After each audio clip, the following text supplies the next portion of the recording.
Hello guys everyone, कैसे हैं आप लोग। आप देख रहे हैं my YouTube channel the Mughal heaven. Mughal heaven में आप लोगों का स्वागत है।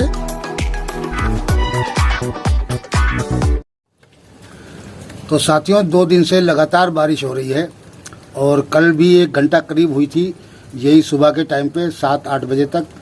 और आज फिर सुबह से बारिश हो रही है और बहुत ही अच्छी आज बारिश पड़ी है। और ये लगभग इसको 2 घंटे पड़ते हो गई है बारिश। अब तो बारिश तो रुक गई है, लेकिन फुहार जो है वो बहुत ही अच्छी पड़ रही है इस टाइम पे। और ये फुहार जो है वो एडेनियम को बहुत ही फ़ायदा करती है। इससे एडेनियम के कोडेज जो मोटे होते हैं वो ज़्यादातर फुहार के टाइम पे होते हैं, और जो ग्रोथ लेता है एडेनियम वो भी फुहार के टाइम पे बहुत ज़्यादा लेता है। ये इसको बिल्कुल गीला रखता है और आहिस्ता आहिस्ता पानी फुहार पड़ती रहती है, और इसका जो ग्रोथ है वो बहुत तेज़ी से होती है और रूट भी बहुत तेज़ी से इसके चलते हैं। अभी हमने 2 दिन पहले 2 प्लांटों के अंदर हमने ये देखिए 2 प्लांट हैं, और इन 2 प्लांटों में हमने लिक्विड फर्टिलाइज़र दिया था। उसके बाद में हमने इसके अंदर NPK 90-90 का स्प्रे करा था, और ये देखिए अब ये बहुत ही अच्छा ग्रोथ कर रहे हैं दोनों प्लांट। लेकिन इस टाइम पे जब बारिश हो रही है और मुस्तकिल हो रही है, तो इस पीरियड में आप लिक्विड फर्टिलाइज़र ना डालें। अगर फंगिसाइड भी मिला के डालते हैं तब भी उसके लिए वो बेकार है, क्योंकि बरसात के टाइम पे अक्सर फंगस लग जाती है कोई भी, क्योंकि ये डिकम्पोज करके बनाया जाता है। तो कोई चीज़ ऐसी होती है कि एक आध चीज़ डिकम्पोज ठीक से नहीं हो पाती है, उस वजह से इसमें फंगस लग सकती है। तो इस टाइम पे आप जो लिक्विड फर्टिलाइज़र है वो बिल्कुल ना दें। अगर आपको फर्टिलाइज़र देना है तो इस टाइम जो फ़ायदा करेगा फर्टिलाइज़र, वो बहुत ज़्यादा अधिक फ़ायदा करेगा। वो उसको मैं अभी आपको बताता हूँ कि वो कौन सा फर्टिलाइज़र है जो इसके अंदर इस टाइम पे बहुत ज़्यादा फ़ायदा करेगा, और जिससे एडेनियम का कोडेक्स भी मोटा होगा, एडेनियम ग्रोथ बहुत अच्छी लेगा, और उसके जो ब्रांचें हैं वो भी बहुत ज़्यादा घनी होंगी और रूट भी काफ़ी घने हो जाएंगे। क्योंकि बारिश के टाइम पे इसको नाइट्रोजन अच्छा मिल गया है, तो इसको उस टाइम पे अगर ऐसी खाद और डाल दी जाए तो आपका एडेनियम जो है वो बेहतरीन किस्म की ग्रोथ लेता है, और उसकी जो रूट हैं वो बहुत ज़्यादा डेवलप करते हैं। उसकी वजह से कोडेक्स भी काफ़ी अच्छा मोटा हो जाता है। और देखिए कितना अच्छे ग्रोथ कर रहे हैं एडेनियम इस टाइम पे इतनी बारिश में। और बारिश के दिनों में ही ये ज़्यादातर जो है एडेनियम अच्छा ग्रोथ करता है और उसके कोडेक्स वगैरह मोटे होते हैं। और पीरियड में अगर तो बहुत कम तादाद में इसके कोडेक्स मोटे होते हैं, लेकिन बारिश के दिनों में ये डबल हो जाते हैं। बहुत ही अच्छी ग्रोथ होती है, लेकिन उतना ही नुकसान है बारिश के पानी से। अगर इसके प्लांटर के अंदर पानी रुक गया तो ये गल भी जाते हैं, बहुत जल्दी गल जाते हैं। तो इस बात का ध्यान रखें कि इसके प्लांटर के अंदर बिल्कुल पानी ज़रा सा भी एक बूंद भी ना रुके। अब मुस्तकिल बारिश पड़ रही है, लेकिन किसी भी प्लांट के अंदर पानी ठहर नहीं रहा है। ऐसी मीडिया बनाइए आप, और उस मीडिया से इसको बहुत ही फ़ायदा होगा, क्योंकि नीचे तक रूट भीगते रहेंगे और पानी नीचे डोनीजोल से निकलता रहेगा। तो ऐसे टाइम पे आप इसको जो है वो फर्टिलाइज़र जो देना है वो साथियों DAP डालिए आप इसको, फास्फोरस दे दीजिए इसको। और फास्फोरस में DAP और बोन मील वगैरह इस टाइम पे डाल सकते हैं, यानी बोन मील भी 1-1 टीस्पून आप अपने एडेनियम में डालें, और अगर बोन मील के साथ DAP के 4-4 दाने फी पोट के अंदर डालते चले जाएं।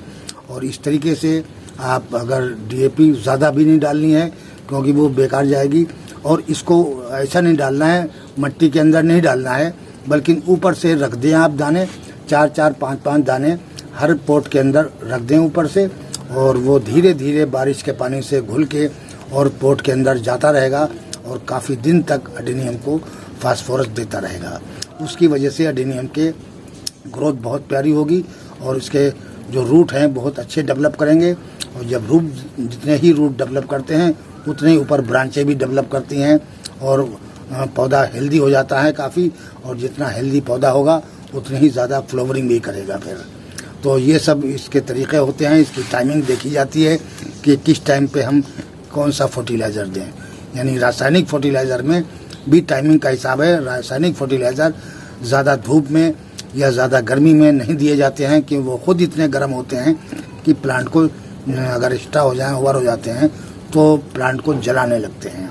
उससे प्लांट जल जाता है, उसके लीव्स भी बर्न होने लगते हैं और नीचे से रूट भी जलने लगते हैं, बर्न हो जाते हैं। इस वजह से ज़्यादा तेज़ धूप हो या ज़्यादा बहुत तेज़ गर्मी हो, उसमें आप अडेनियम में रासायनिक फर्टिलाइज़र न डालें।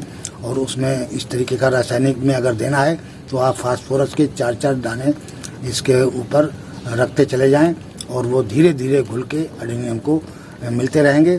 और कम से कम वो, अब ये अगर आपने डीएपी दी है तो 15-20 दिन तक कोई खाद देने की ज़रूरत नहीं पड़ेगी आपको।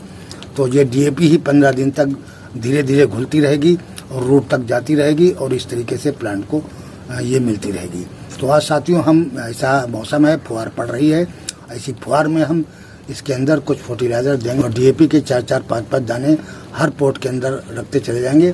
उससे हमारे अडेनियम जो है बहुत ही अच्छा ग्रोथ करेंगे, क्योंकि हमने काफ़ी दिन से कोई फर्टिलाइज़र नहीं दिया है। सिर्फ इन 2 प्लांटों के अंदर, ये जो प्लांट हैं इनके अंदर हमने परसों वाले दिन लिक्विड फर्टिलाइज़र दिया था और NPK 90-90 का स्प्रे करा था। लेकिन हमें कहीं इमरजेंसी में जाना पड़ गया, तो इस वजह से मैं 2 दिन के लिए बाहर चला गया था पहाड़ों पर। इस वजह से मुझे 2 दिन वीडियो भी नहीं डाल पाया मैंने। और हम अब आज इसको फुहार के टाइम पर इनको फर्टिलाइज़र देंगे आज, और फिर इनकी केयर जो है बहुत ही अच्छी तरीके से करनी है।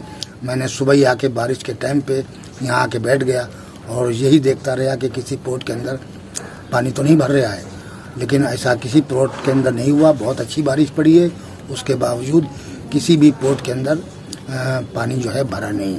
और एक काम करना है कि शाम के टाइम पे बारिश अगर नहीं हो रही है और तो आप इसके ऊपर NPK 90-90 का स्प्रे भी करते रहें, तो उससे भी बहुत ही तेज़ ग्रोथ होगी और बहुत ही हेल्दी रहेगा।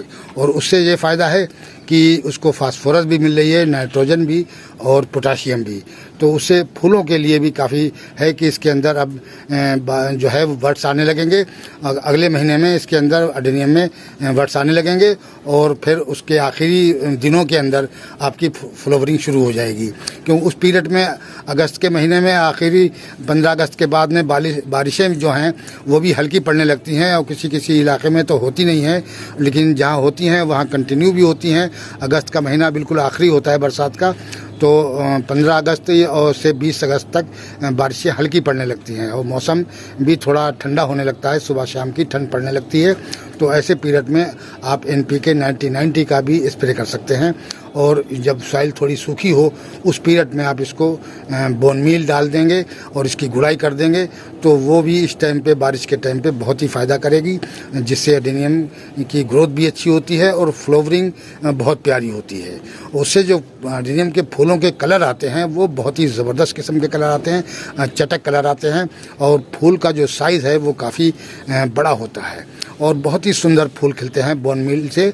और बोन मील बहुत इसको पसंद है अडेनियम को। तो साथियों, अब हम चलते हैं और DAP इसके अंदर दे देंगे। तो DAP से इस टाइम की ग्रोथ जो है बहुत अच्छी होगी, क्योंकि हल्की हल्की फुहार पड़ रही है और उसी फुहार में हम इसके अंदर फर्टिलाइज़र डाल देंगे ताकि धीरे धीरे घुलता रहेगा और अडेनियम को। तो साथियों, ये है DAP और ये इसके हम 4-4, 5-5 दाने फी पोट के अंदर इसको डालेंगे और ये ऊपर से ही डाल देंगे ऐसे, ताकि बारिश पड़ती रहेगी और ये घुल घुल के रूट तक जाता रहेगा। तो ये काफ़ी दिन तक इसका असर रहेगा और जिससे रूट जो है मुस्तकिल चलते रहेंगे और काफ़ी घने हो जाएंगे और इससे कोडेज भी काफ़ी मोटा होगा।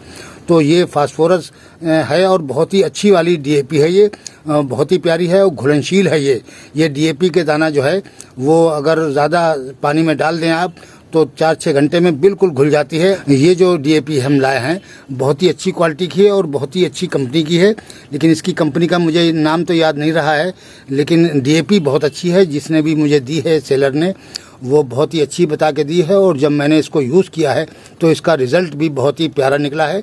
तो यही DAP हम इसके अंदर 4-4, 5-5 दाने फी पोट के अंदर डालेंगे और ये इस टाइम पे अडेनियम के लिए बहुत ही फ़ायदेमंद है, क्योंकि बारिश का फुहार पड़ रही है। फुहार के टाइम पे मौसम भी ठंडा होता है और ये धीरे धीरे घुलती भी रहती है DAP।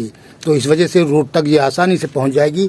तो इस तरीके से आप लीजिए और इसके 3-3, 4-4 दाने ये लीजिए और इस तरीके से डालते हुए चारों साइड में आप डाल दें इसको, ये देखिए। और ज़्यादा डोज इसका नहीं दें, बिल्कुल बहुत कम मात्रा में ही डालें आप इसको। एक दाना इधर एक उधर, इस तरीके से 4-5 दाने बस डाल दें। अगर बड़ा एडेनियम है तो, अगर छोटा है तो उसके अंदर किसी में 2 डालो, किसी में 3 और किसी में 4, इस तरीके से ही कर सकते हैं। ज़्यादा इसको बिल्कुल नहीं देना है और बस इसको हल्की हल्की DAP ही डालनी है इसके अंदर।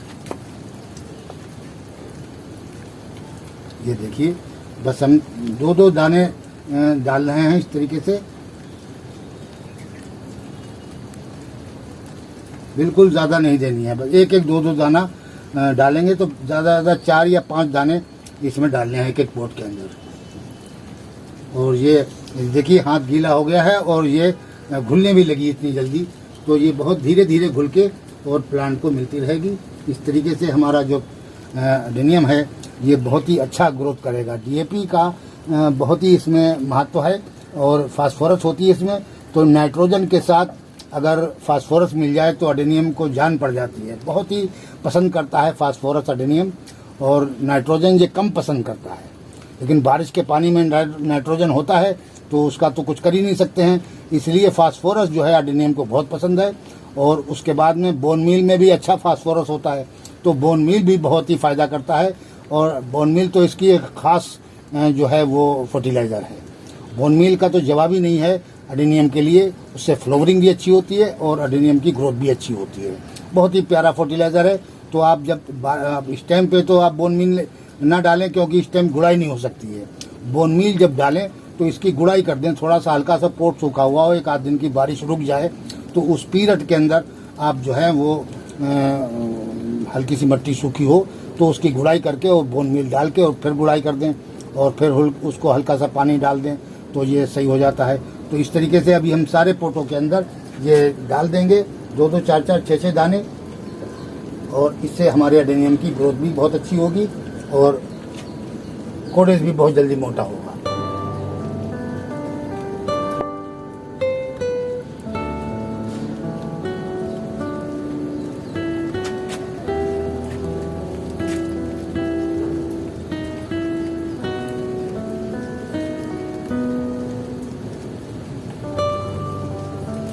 तो साथियों, इस तरीके से हम सारे एडेनियम में अपने हम ये फर्टिलाइज़र अब डालते हैं और उसके बाद में हम आपको दिखाएंगे इस तरीके से।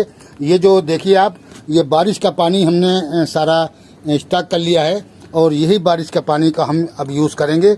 और इस तरीके के हमने बर्तन रख दिए हैं सारे, और ये बारिश का पानी हमने स्टॉक कर लिया है।